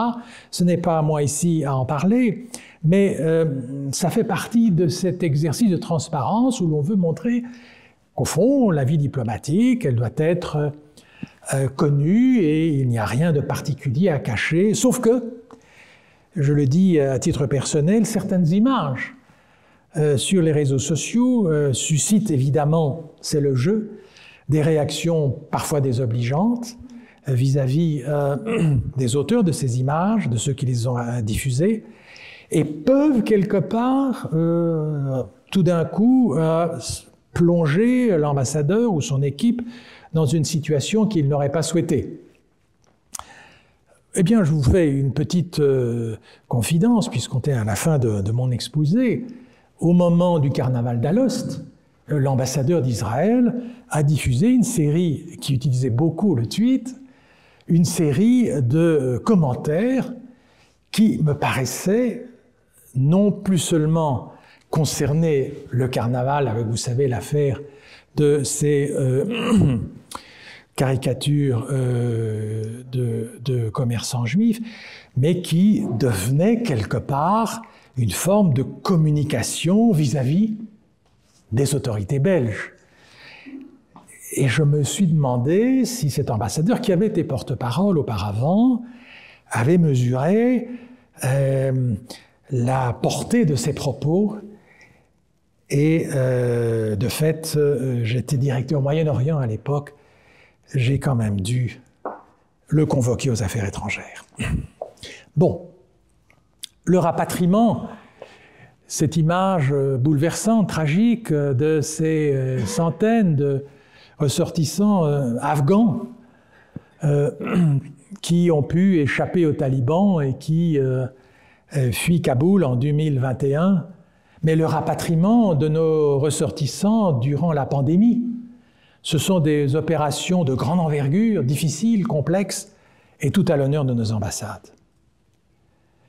La reconnaissance diplomatique, je l'ai mis ici parce que, là aussi, c'est un thème qui peut susciter des difficultés. Est-ce qu'on reconnaît un État ou un gouvernement? C'est toujours la question. Donc, pour le moment, la Belgique n'a pas de relation avec les talibans. Ni la Belgique, ni d'ailleurs 90% ou 98% des États de la planète. Ça veut dire qu'on ne reconnaît pas l'Afghanistan. Mais si, l'Afghanistan existe, il y a un État afghan. Simplement, nous avons décidé que pour le moment, le régime des talibans violait d'une telle manière les principes démocratiques qu'il ne nous paraissait pas opportun de rétablir des relations diplomatiques avec ce régime. La Chine refuse d'avoir des contacts avec les États qui reconnaissent encore Taïwan. Ils sont très peu nombreux. Il y en a quelques-uns dans le Pacifique, il y a aussi le Saint-Siège, étonnamment, et puis quelques États d'Amérique centrale et des Caraïbes, une douzaine d'États. Ces États-là, eh bien, n'ont pas de relations diplomatiques avec la République populaire de Chine. Est-ce à dire que la Chine ne reconnaît pas leur existence? Si, bien sûr, elle ne nie pas l'existence du Saint-Siège ou du Paraguay, simplement, elle ne reconnaît pas, elle n'a pas voulu établir de relations diplomatiques ou elle a rompu ses relations diplomatiques avec ces États. La reconnaissance est donc quelque chose de très malléable et aujourd'hui, la tendance justement est de dire on reconnaît des États et pas des gouvernements et dès lors, j'ai souvenance qu'étant à l'Assemblée générale de l'ONU à New York, à Kaboul, c'était en 1991, il y avait eu un renversement de régime, c'est-à-dire que les communistes, l'armée rouge avait quitté l'Afghanistan et que le régime communiste afghan n'existait que par la représentation qui subsistait de ce régime à l'ONU à New York. Et la question s'est posée, mais est-ce que je vais aller parler à ces diplomates communistes afghans qui ne représentent quasiment plus rien, puisque le pouvoir est maintenant dans les mains des Moudjahidines? On a eu les mêmes débats au sujet des Khmers rouges. Les Khmers rouges ont longtemps occupé le siège du Cambodge à l'ONU et on s'est offusqué, on dit mais quel scandale! Faites-les évacuer. Les Khmers rouges ont commis un génocide, ils ont été renversés. Il faut que le siège du Cambodge soit attribué au nouveau gouvernement cambodgien. Eh bien, ces choses-là ne se font pas dans la précipitation.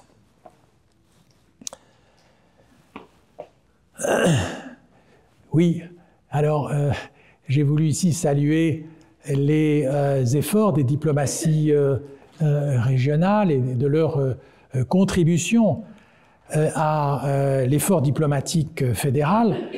Quelques pays, le nôtre, le Canada, quelques autres, ont cette situation intéressante où il y a une diplomatie régionale qui a ses représentants, qui a ses structures. Toute la question est de savoir comment diplomatie régionale et fédérale s'imbriquent l'une avec l'autre, mais c'est un thème que je pourrais évoquer à un autre moment.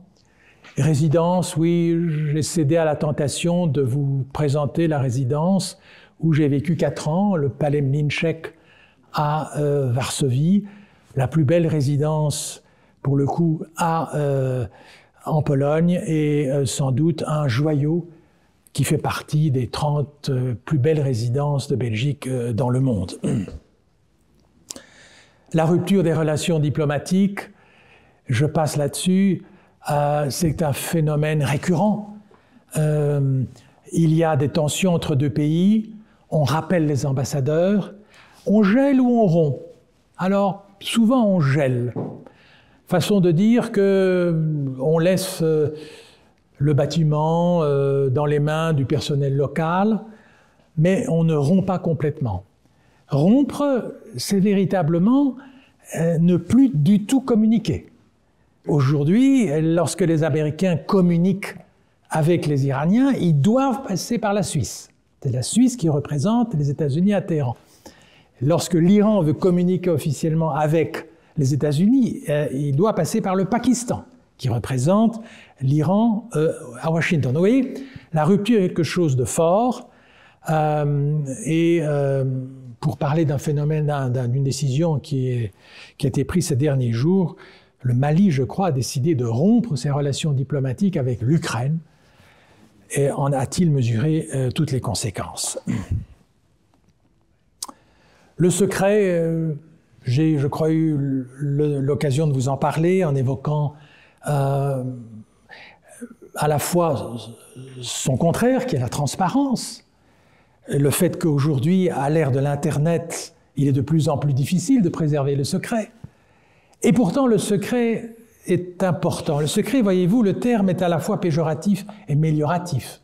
Péjoratif parce que il est synonyme d'opaque, de clandestin. Mais il est aussi mélioratif. Il y a quelque chose de silencieux, de réservé, de discret dans le secret. Et donc là, comme disait un grand auteur du XVIIIe, Calière, le secret est l'âme de la négociation. On ne peut pas tout révéler dans une négociation. Il y a une part de secret. Les négociateurs ne veulent pas d'emblée s'exposer à l'opinion publique. Prenez l'exemple de Kissinger, que j'aime citer. Lors des négociations qui ont mis fin à la guerre du Vietnam, comment ça s'est passé? Croyez-vous qu'ils se sont réunis dans un lieu public comme ça, à Paris ou ailleurs, et qu'il y avait les Vietnamiens d'un côté, Kissinger de l'autre, et on a commencé à négocier? Pas du tout. Kissinger a fait ça dans le plus grand secret. Comment il a fait? Il a demandé à l'attaché militaire américain, qui avait une résidence à Neuilly, près de Paris, de le recevoir, lui et le duc Tho, qui était son vis-à-vis vietnamien. Il atterrissait au Bourget, les Français n'étaient même pas au courant que Kissinger était dans leur mur, était à Paris. Il avait une limousine qui le conduisait à la résidence de Vernon Walters. Ces gens négociaient dans le plus grand secret, où Vernon Walters envoyait sur c'était encore l'époque des télégrammes, un télégramme ultra secret qui n'allait même pas au département d'État, qui allait directement à la Maison-Blanche. Bref, ça a duré, non pas 2 semaines, ça a duré des années. Mais ça aboutit à un beau résultat. L'accord américano-vietnamien qui a mis fin à la guerre du Vietnam. Donc voilà, le secret ne doit pas être exagéré, mais il fait partie de la négociation diplomatique. C'est un autre élément de fantasme permanent, n'est-ce pas? La valise diplomatique, est-ce que l'on met là-dedans des armes, du jambon, des pralines, des livres érotiques, etc. Enfin, c'est toutes sortes de choses, dit-on. C'est pas vrai. Elle était lourde à l'époque où j'ai commencé ma carrière, parce qu'il n'y avait pas l'Internet, et donc beaucoup de documents étaient encore tapés à la machine et mis dans la valise. Elle est plus légère aujourd'hui. Elle est aussi protégée par la Convention de Vienne. On ne peut pas l'ouvrir. Ouvrir une valise diplomatique, c'est violer l'inviolabilité qui lui est réservée. Voyager, les réseaux diplomatiques les plus grands. Je salue quand même la France qui maintient, avec le coût que cela occasionne, 267 missions diplomatiques dans le monde. La Belgique, d'après vous, autour de 115, je vous l'ai dit, je crois d'ailleurs tout à l'heure, ce qui n'est pas mal. Les Pays-Bas, 150. Mais la Belgique, par exemple, a plus de missions diplomatiques, bureaux et de consulats généraux et de représentations permanentes que la Suède, qui n'en a que 90. Bien évidemment, à part peut-être la Chine et les États-Unis, on ne peut pas avoir une ambassade dans chaque pays de la planète.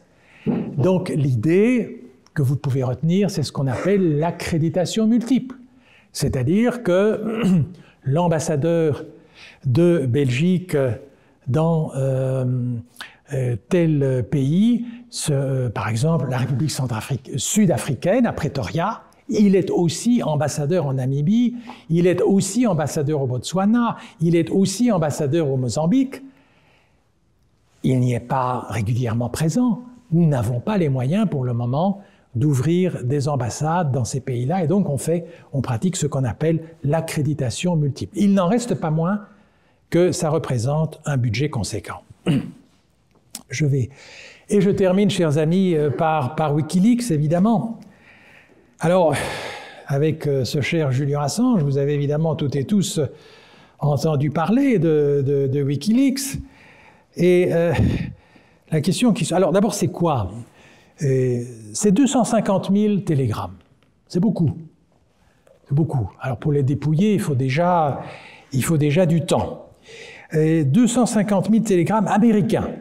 On a reproché parfois à Wikileaks de ne rien révéler des télégrammes russes ou chinois, mais il n'avait peut-être pas accès d'ailleurs à ces télégrammes. C'est ce qu'on appelle dans le jargon diplomatique le Cablegate. C'est pas un hacker qui a été cherché de l'extérieur et qui est entré dans le système du département d'État américain. C'est une fuite interne. C'est un militaire de Bahran, un certain sergent Manning, qui a d'ailleurs été condamné à la prison à vie, je crois, parce que tout le monde, à un moment donné, avait accès. Rendez-vous compte, des milliers et des milliers de destinataires des télégrammes diplomatiques, là où normalement il devrait être réservé au plus petit nombre. Et ce monsieur a donc communiqué tout cela à Assange. Assange a construit son site. Wikileaks n'aurait pas été possible il y a 20 ans, parce qu'à ce moment-là, les rapports se faisaient encore sur du papier. Wikileaks n'est concevable que parce qu'il y a de la communication électronique. Et donc le débat qui a suivi, et dont on a beaucoup parlé entre nous, diplomates, fait s'entrechoquer deux logiques. L'open data, qui consiste à mettre à la disposition du plus grand nombre la masse d'informations récoltées, et la raison d'État, qui fait qu'il y a quand même un certain nombre d'informations qui ne doivent pas être divulguées. Wikileaks, si vous avez la curiosité d'aller voir, c'est d'accès public, c'est intéressant, parce que, d'abord, vous verrez que les diplomates écrivent plutôt bien, et qu'ils dressent des portraits ce sont les diplomates américains, bien sûr, des portraits de leurs interlocuteurs. Il n'y a pas des révélations par milliers. Mais quand on s'aperçoit que Mme Clinton a demandé à ses équipes à New York d'espionner Ban Ki-moon, on est un peu étonné, mais c'est dans Wikileaks. Quand on lit que l'ancien roi d'Arabie Saoudite a demandé aux Américains d'envoyer des missiles sur l'installation nucléaire iranienne, avec les conséquences qu'on peut imaginer, c'est dans Wikileaks, etc. Maintenant, il faut faire attention, Wikileaks n'est pas un instrument qui va permettre une plus grande transparence de la gouvernance. En réalité, Wikileaks a renforcé le secret, paradoxalement. Mais la réaction évidente des décideurs et des diplomates, c'est de dire, mais plus ce genre d'information est accessible, et plus nous devons préserver le secret. Moins l'information circule, et plus les services diplomatiques classiques vont devoir recourir aux envoyés spéciaux, à la communication verbale, non plus à la communication écrite. Toute la grammaire, si vous voulez, des relations diplomatiques en a été bouleversée. Et on est devenu de nouveau beaucoup plus prudent. Il y a bien des tentatives de hackers presque tous les jours au département des Affaires étrangères pour percer la forteresse digitale du SPF, mais je peux vous assurer que les chiens de garde de la diplomatie veillent. Je vous remercie.